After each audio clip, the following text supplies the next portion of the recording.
What is it that gives your life a sense of meaning and purpose?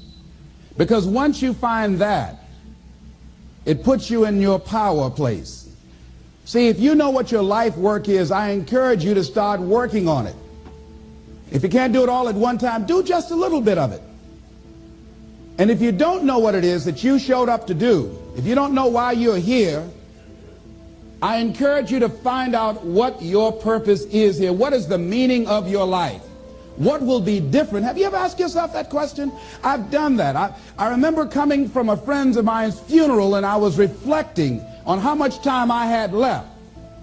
And I went for a walk in a park thinking about this guy whose life was so promising. And I mean, he wasn't an old guy. He was quite young, in fact. And I thought about all of the things that he said he was going to do, and he never got a chance to do those things. And I started thinking about my own life and how much time I had left to do the things that I would like to do. And at that time, I wasn't sure what my life purpose was, what my life's work was. I wasn't sure about it at that time.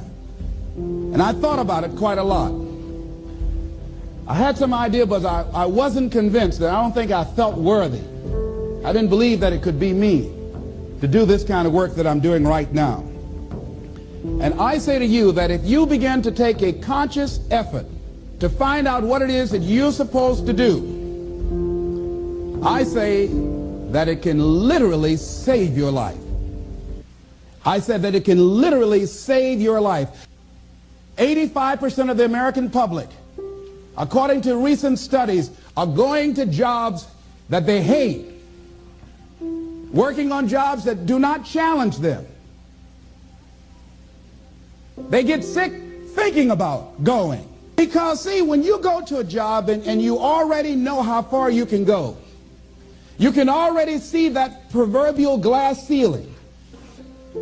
See, when you're going someplace and you already know how much you're going to make, you already know how far you can go, you're in a dead-end position. It erodes your self-esteem. It lowers your sense of yourself. It creates an inner turmoil. It creates an emptiness in you. So I say that your life is worth finding what it is that you're supposed to do. And I'm not saying quit your job. I'm saying find it and do just a little bit of it. Just start working at it just a little bit, but do find out what your work is and hold on to it, and don't let your dream go. Don't let it go. See, and here's something else I want you to begin to look at. Why is it that most people don't pursue their dreams or don't do better than what they're doing if they're capable of doing it? I think that many of us don't go the next step because we don't know what to do yet. And I say that the reason that we don't even explore the possibility of what to do is because subconsciously we don't believe that it can happen for us, and we don't believe that we deserve it. So here's what I'm suggesting. How much time do you spend working on you? How much time do you spend every day working on your dream? In the last 90 days, how many books have you read? In the last year, what new skill or knowledge have you acquired? What kind of investment have you made in you? So I'm saying that as you begin to look at where you want to go, if you want to make it today, and things are changing so fast you have to literally run to stand still, I'm saying that you've got to make some conscious effort to begin to work to develop you. Here's something else. Most people are not living their dreams because of fear, ladies and gentlemen. Fear, limited vision, and lack of self-esteem is what keep most people doing things they don't want to do. The same reason that people stay in relationships where they're abused or they're unhappy or it's unfulfilling, they can't see themselves beyond that relationship. They can't see themselves enjoying life without that person. They think that this is all that they can do. The same reason that people get stuck at a certain level in life, they can't see things being better for them. And they think that this is it and this is all they deserve. This is all they've ever seen. It's been passed on to them. And they think that this is it for them. Oh no. I was looking what Dr. Blanton Smiley Blanton, who is a colleague of Dr. Norman Vincent Peale. What he said about fear, he said, fear is the most subtle and destructive of all human diseases. Ladies and gentlemen, fear kills dreams. Fear kills hope. Fear put people in the hospital. Fear can age you. Fear, ladies and gentlemen, can hold you back from doing something that you know within yourself that you're capable of doing, but it will paralyze you. And it seemed like you're in a hypnotic spell. And I ask you a question, what is the benefit? What's the benefit of allowing fear to hold you back? What's the benefit of giving up on yourself, of not stepping out on life and taking life on? What is the benefit for you? What's the plus in that? It's one of the things I had to ask myself. So I didn't want to make any mistakes. I wanted everybody to like me. I wanted to be perfect the first time I did something. It's not going to happen. You're going to make some mistakes. You're going to hurt some folks' feelings. You're going to create some enemies whenever you decide that you want to begin to take life on. You've got to ask yourself, how long am I going to allow this to hold me back? I like what Zig Ziglar says. He said, fear is false evidence appearing real. That is an illusion that we create in our mind. It is a state of mind that can be changed. So let's look at how we can begin to take some steps to restructure that fear, to begin to expand our visions of ourselves, to begin to increase our self-esteem. Webster said that self-esteem means confidence and satisfaction in oneself. Look at your life right now. Whatever you've done up to this point in time, your life is working. Whatever you have produced, it came out of you as a result of the kind of person that you have become. It's a result of your choices. It's a result of your consciousness. Now you have to ask yourself, are you satisfied with what you have produced? Is this what you want? Would you like for things to be better than this? Do you believe that you deserve better than this? Or are you content? This is it. You don't have to do anything else. That you already resign yourself in life and say, well, I'm happy. I'm not starving like the people in Calcutta. Are you allowing yourself to get off the hook like that? Or do you believe somewhere in the back of your mind or in your heart that there's some other great work for you to do? There's something else that life has for you. And that's why you're here. How do we handle this fear factor? How do we increase our self-esteem? You have to begin to fortify yourself. How do we do that? I believe that you have to begin to consciously monitor your inner conversation and start talking to yourself. Start building yourself up. Sometimes the only good things you will hear about you are the things that you say to you. So I'm saying learn to be your own booster. Start building yourself up. Start encouraging yourself. Start saying, I can do this. I can make this happen. When I started thinking about becoming a speaker, I said, yes, I can do this.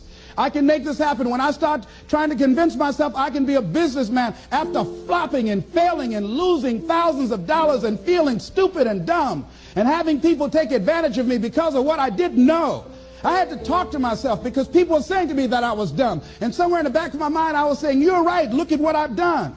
I had to say, no, Les. Hey, come on, man. Get yourself together. You can handle this. You just haven't figured it out yet. It's all right. This is your training period. This is the tuition you have to pay for what you don't know. You can do this. Other people have done it. It doesn't take an Einstein.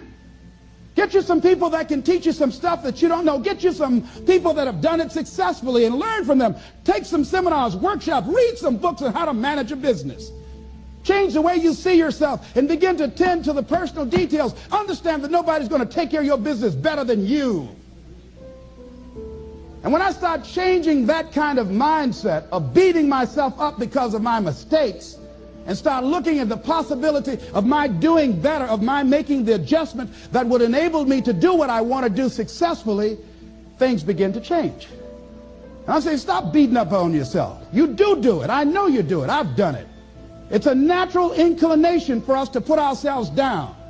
See, we are born negative, I think, in a negative consciousness because we live in a negative world. Here's some other things, ladies and gentlemen. Begin to guard your mind against negative programming, like turn off the television. Don't watch the news. So you've got to guard the kinds of things that you put in your mind. See, if you don't program your mind will be programmed, because human beings are goal-oriented. That's why we die of broken hearts early. That's why we're running through life to early graves. We're going through life, ladies and gentlemen, and I think that Henry David Thoreau said that most men live in quiet desperation. Most of us go through life running scared. So we created this in our minds, false evidence appearing real. We made it real in our minds. That's why Churchill said there's nothing to fear but fear itself. That's the destructive monster. So turn off things that can contribute to your fear. Turn a deaf ear to people that all they can do is talk about how negative things are, because they have bought into the consciousness of the world. Start attending workshops, seminars, listening to tapes on a daily basis to begin to recondition your mind, to retrain your thinking. Faith comes by what? Hearing and hearing and hearing. Listen to things that can empower you, that can enable you to create a new reality for yourself, in a new life for yourself. You might appear to be strange around most people. You know, most people think you're strange if you're happy today. See, these people have not found their purpose in life. That's why they're grumpy. That's why they're miserable. That's why they're so negative. They're hurting and they want to hurt other people. So start practicing using programs for your mind. Seminars, books, workshops. Keep a journal. Record your thoughts. What's happening with you? Every day when you get up, have a journal near you. See, ladies and gentlemen, we get 3 to 4 thoughts a year that if we would act on those thoughts, they could change our life. What idea are you sitting on? Write your ideas down. And then, once you get that idea, take the leap. Take the leap. See, it's out here in the universe. If you don't take the plunge, I guarantee you, somebody else will. Take the plunge. Go into action. And ladies and gentlemen, you will be surprised how things will come together. You'll be surprised. Now, you're going to have some difficult challenges. I can tell you that now. Be aware of that. Things are not going to work out exactly right. For a time they will, sometimes. And that's when life is just playing a game with you. I want you to feel good and relax. But ladies and gentlemen, go into action with your dream. And don't avoid where the fights are. Get in the midst of the fight. Get knocked down so you can learn how to fight, so you can hold your position. See, most people don't get out in the arena of life because they don't want to fight. Most people don't get out there because they don't want to get knocked down. They don't want to be dropped to their knees. But see, you're going to be dropped whether you're on the field or whether or not you're sitting on the sidelines. You're going to be dropped. So at least get dropped for something. See, that's how most people are spectators in life. You don't want to be a spectator. You want to get out in the field where the action is. And you will be amazed. After the struggle, there will be a calm period and things will begin to click for you.